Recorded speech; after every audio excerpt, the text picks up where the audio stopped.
Europe 1, Le grand direct de la santé. Jean-Marc Morandini. Vous l'avez sans doute constaté, on voit de plus en plus de publicités pour des programmes minceurs qui proposent de suivre un coaching sur Internet ou qui vous fournissent vos repas chez vous pour la semaine, voire pour un mois. Alors, est-ce que ça marche? Est-ce que c'est une arnaque? On va voir ça avec vous, docteur Jean-Michel Cohen. D'abord, pourquoi ces régimes sont-ils en pleine progression? D'abord, c'est l'apparition des nouvelles technologies qui a bouleversé la donne. Auparavant, quand on souhaitait faire un régime, on avait deux possibilités. La première, c'était acheter un bouquin ou acheter un journal féminin. Je ne parle pas bien entendu du fait d'aller voir son médecin, hein. J'isole ça bien à part. Et la deuxième possibilité, c'était de se rendre dans les supermarchés pour acheter des plats surgelés, au début pour les assembler soi-même, puis par la suite, on achetait des plats dits light, avec un leader qui avait exploité le sujet, c'était Weight Watchers.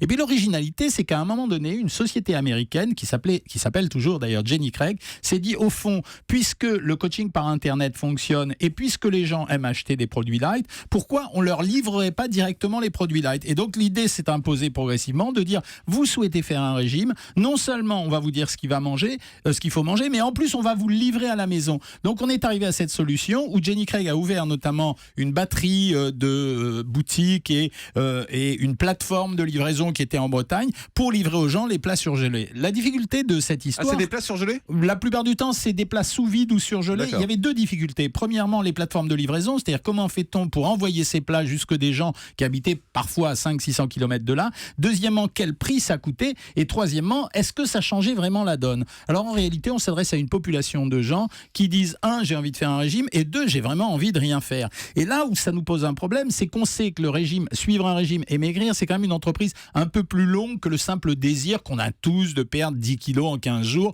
Et ces gens-là, finalement, on leur facilite en même temps la tâche, mais quelque part, on les éduque pas suffisamment pour poursuivre dans le temps cet effort. Alors les résultats sont pas mauvais. Ça veut dire que si on regarde bien, on peut dire que finalement ça change quand même beaucoup de choses parce que les gens ne vont pas au supermarché, ne sont pas tentés, et le fait de leur livrer les plats, finalement ça équilibre leur alimentation, et dans une certaine mesure, s'ils étaient très respectueux des contraintes qu'on leur donne, c'est-à-dire organiser leur placard pour pas trouver n'importe quelle friandise et en même temps obtenir ces plats, c'était pas une mauvaise initiative. Il reste le coût, c'est-à-dire combien ça coûte, et ce qui a fait capoter cette entreprise Jenny Craig, c'est que le prix était trop élevé par rapport au panier moyen des Français, c'est-à-dire que ça revenait quasiment 600 € par mois, et là ça représentait un budget tellement important que la société a jamais pu se développer. Mais essayons de comprendre bien comment ça marche, c'est-à-dire qu'en fait, ils envoient les mêmes plats à tout le monde? Alors ils vont envoyer, ou s'adapter en fait à vos goûts, s'adapter au nombre de kilos que vous voulez perdre. Ils vont en général avoir une palette de plats. On s'inscrit sur Internet au départ. On s'inscrit sur Internet, il va y avoir une palette de plats, c'est-à-dire mettons 60, 70, 80 plats. Ouais. Et puis après vous allez choisir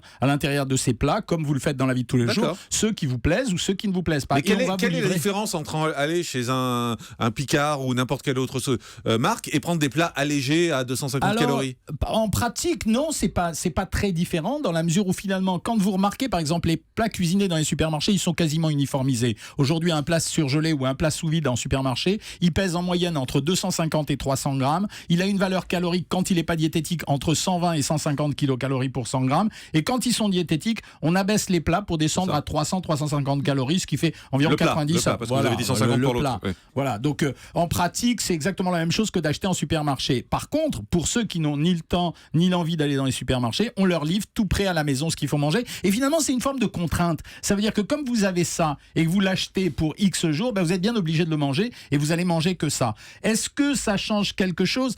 On ne sait pas, parce que en nouvelle technologie, tout bouge très très vite. Aujourd'hui, on sait qu'il y a une adhésion vers ça. Ça veut dire que les gens qui vendent ces plats cuisinés en coaching minceur sur Internet marchent mieux qu'il y a 2 ou 3 ans. Alors, probablement du fait de la défaite de Jenny Craig, mais ça marche mieux qu'auparavant. On a une demande qui est beaucoup plus soutenue qu'auparavant.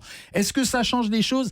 À mon avis, quand même, il y a le problème de l'instruction. Alors, le coaching sur Internet a largement bouleversé la donne. Une statistique l'année dernière a montré que les résultats à long terme sur 5 ans via ces coachings Internet, pas seulement les plats préparés, tous les programmes qu'on trouve maintenant sur Internet, donnaient des résultats un peu meilleurs à 5 ans que ce qu'on avait auparavant, simplement avec les conseils diététiques, avec les livres, avec les journaux, etc. Mais est-ce que ça coûte cher? Parce qu'il y a une question de prix. Ça revient cher, mais d'une façon générale, la nourriture revient cher parce que là. Non, est-ce que ça revient le même prix que si on achetait notre nourriture en magasin, ou ça revient plus cher? À peine plus cher. Ça revient à peine plus cher. Ce sont les frais de livraison. Mais dans l'ensemble, par contre, ce qu'on peut remarquer, c'est que ces sociétés, elles ont une dimension un peu plus artisanale. Donc ça veut dire qu'elles sont beaucoup plus attentives à la la qualité, parce que la demande de toute façon du consommateur, elle va vers ça. Mais même Jellycred, c'est une mais Jellycred, c'est fini, c'est fermé, fini, parce qu'ils perdaient de l'argent. Ouais. Donc c'est fini en France. C'est fini en France. Parce qu'aux États-Unis, ça existe, moi j'ai vu des pubs.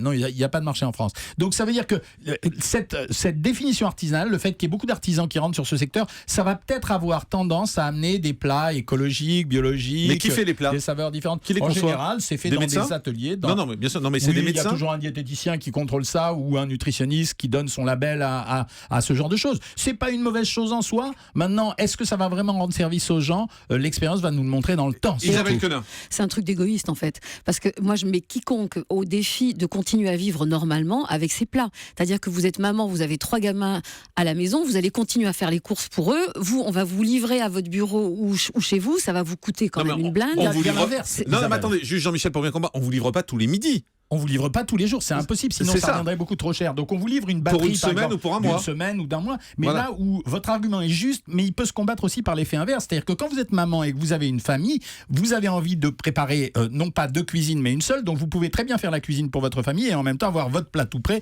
à consommer. C'est pour ça qu'il y a du pour et du contre dans cette histoire. Anne Gall. Mais si on est livré pour un mois, on se retrouve avec des plats industriels qui contiennent des conservateurs et peut-être des exhausteurs de goût, etc. Alors écoutez, on va refaire le point là-dessus sur les conservateurs. On va dire qu'aujourd'hui, les conservateurs sont des produits qui servent à conserver. Ça veut dire à éviter qu'il y ait une contamination dans les plats. Leur innocuité n'est pas prouvée, mais leur danger n'est pas prouvé non plus. Donc pour le moment, on peut fonctionner comme ça. Les principaux conservateurs, en général, ce sont le sucre et l'huile. Derrière, les appellations qu'on voit, elles ont traumatisé les gens. Parce que ces appellations E136, E440, etc. Je vous donne un exemple. E300, ou je crois de mémoire E300, c'était de la vitamine C. Donc c'était pas grand-chose. Donc ça fait peur aux gens. Mais les conservateurs, ils sont là pour assurer une sécurité sanitaire. Quant aux autres produits dont vous parlez, c'est-à-dire les exhausteurs de goût, oui, c'est vrai qu'à partir du moment où vous faites une nourriture industrielle, si vous mettez pas un exhausteur de goût, c'est un produit qui sera fadasse. Donc voilà, c'est grosso modo rajouter du sel. C'est pas terrible, mais ça se compare pas à la cuisine, évidemment. Docteur Pérez. Non, moi je trouve que ça a l'air assez alléchant. Moi aussi, je trouve que j'essaierais bien.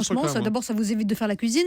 En plus, c'est pédagogique parce qu'on vous montre jour après jour comment bien manger pour ne pas grossir. Alors, vous pouvez nous donner quelques exemples de ces menus? C'est quoi, par exemple? Qu'est-ce qu'on vous livre? Vous allez trouver, par exemple, un bœuf bourguignon. Vous allez trouver un cabillaud avec assez à manger. Parce que attendez, non, faut se mettre d'accord. Attendez, juste parce que moi, mon souci avec ces plats-là, c'est qu'en général, vous avez à manger pour un moineau, quoi. Écoutez, mais disons les choses sérieusement. Vous avez de votre cas personnel, Jean-Marc, vous pouvez les manger 2 par 2. Mais c'est de toute façon, tous les plats diététiques sont allégés. Pour les alléger, vous avez 2 possibilités. Soit vous mettez moins de matière, soit vous mélangez à la matière alimentaire naturelle, de la flotte par exemple, pour donner de la dimension au plat, etc. Aujourd'hui, vous avez 2 choix. Soit vous allez vous faire coacher sur Internet en utilisant simplement des conseils de la cuisine, etc. Il y a plein de sites qui font ça. Et soit vous achetez ce type de plat. La difficulté, c'est que dans le temps, les gens n'achètent pas définitivement ce genre de plat. On a beaucoup d'appels, donc on va essayer d'en prendre un maximum. Le grand direct de la santé. Jean-Marc Morandini.